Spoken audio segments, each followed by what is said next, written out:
Goedenavond, welkom bij Omroep Zeeland in dit paasweekend. Laten we eerst eens even kijken naar het Zeeuwse nieuws van vandaag, zaterdag 19 april.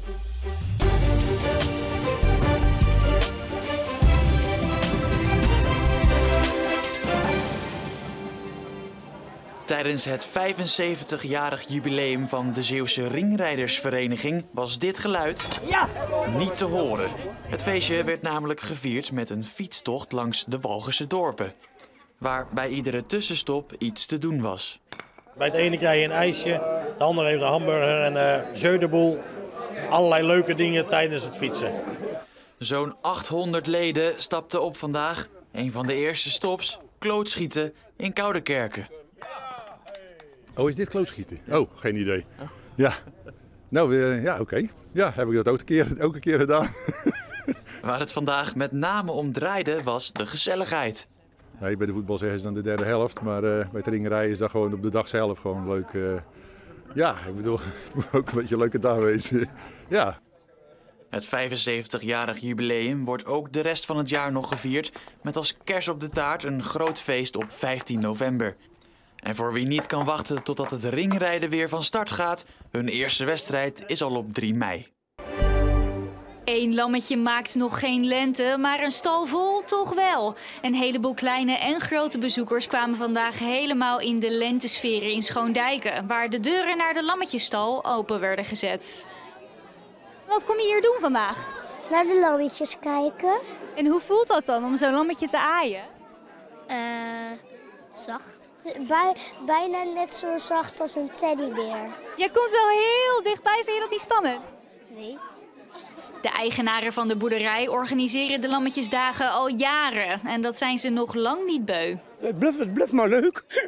Alles wat klein is ook leuk, hè? Waar kan je nu nog lammetjes knuffelen? Daar had het eigenlijk ook een beetje om, hè? De grote toestroom aan bezoekers laat zien dat het een gewilde lenteactiviteit is. Het is een enorm succes, wat zeggen. Het is een brokken druk. Meer dan 1800 bezoekers kwamen langs om de lammetjes te knuffelen.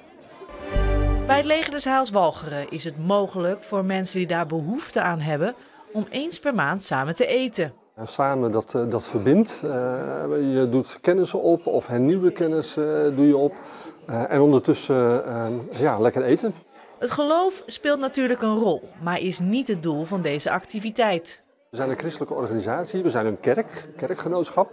En vanuit dat gegeven beginnen wij wel onze maaltijd met een gebed en soms een korte gedachte daarbij. Maar het is niet zo dat dat een rol speelt bij onze gasten die gebruik maken van dit project, van dit samen eten. Iedereen is welkom, ongeacht geloof, afkomst, land van herkomst, geaardheid. Iedereen is welkom om met ons mee te komen eten. Waarom ben je hier? Ik ben hier voor de gezelligheid. Ik ben graag onder de mensen.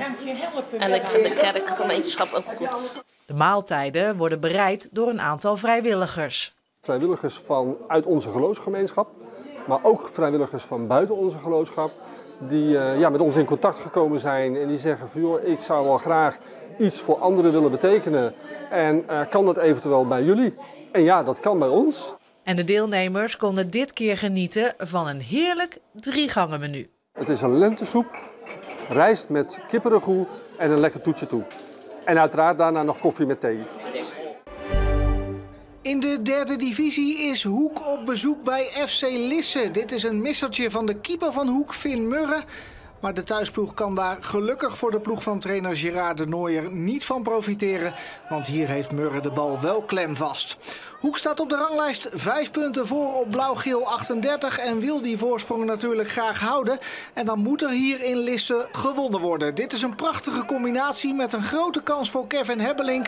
Maar zijn schot is te slap. Hoek heeft moeite om het spel te maken, maar krijgt wel de beste kansen in de eerste helft. Hier is Hebbelink opnieuw. Daar is Arne van den Einde. Maar die kan de bal net niet in het doel werken.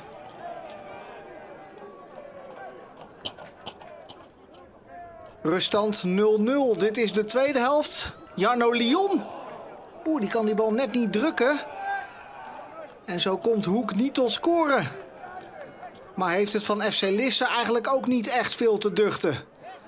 Hier nog wel een keer de thuisploeg. Lage voorzet. Murre ziet er opnieuw niet goed uit. Maar heeft geluk dat niemand de bal binnen kan tikken. Eindstand 0-0. Hoek verliest dus 2 dure punten. Deze eerste dag van het paasweekend begon fraai op deze zaterdag met flink wat zonneschijn. De zon werd afgewisseld met wat sluierbewolking en het bleef ook overal de hele dag droog. De temperaturen waren aangenaam en lagen in het algemeen zo tussen de 16 en 18 graden. Nou, vanochtend stond er weinig wind. Vanmiddag werd de oostelijke wind matig boven land tot soms vrij krachtig op de stranden en dat was een windkracht 5. Nou, ook vanavond blijft het mooi weer met veel zon tot aan zonsondergang. Komende nacht zijn er eerst brede opklaringen. Later in de nacht volgt vanuit het zuiden mogelijk wat meer bewolking met tegen de ochtend kans op een enkele regenbui. Het wordt niet heel koud, de temperatuur daalt naar zo'n 5 tot 7 graden en het is rustig weer met weinig wind.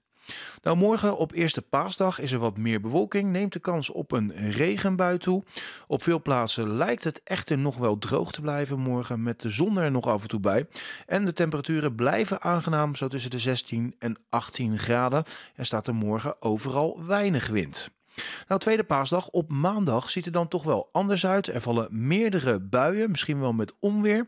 We zullen de paraplu zeker nodig hebben die dag. Maar de temperaturen blijven ook die dag aangenaam. Zo rond de 16 of 17 graden afhankelijk van de hoeveelheid zonneschijn.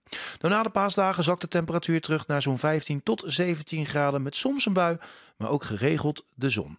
En dit was Zeeland Nu. Zometeen Zeeland de Week met daarin een overzicht van het Zeeuwse nieuws van de afgelopen week. Heel graag tot zometeen.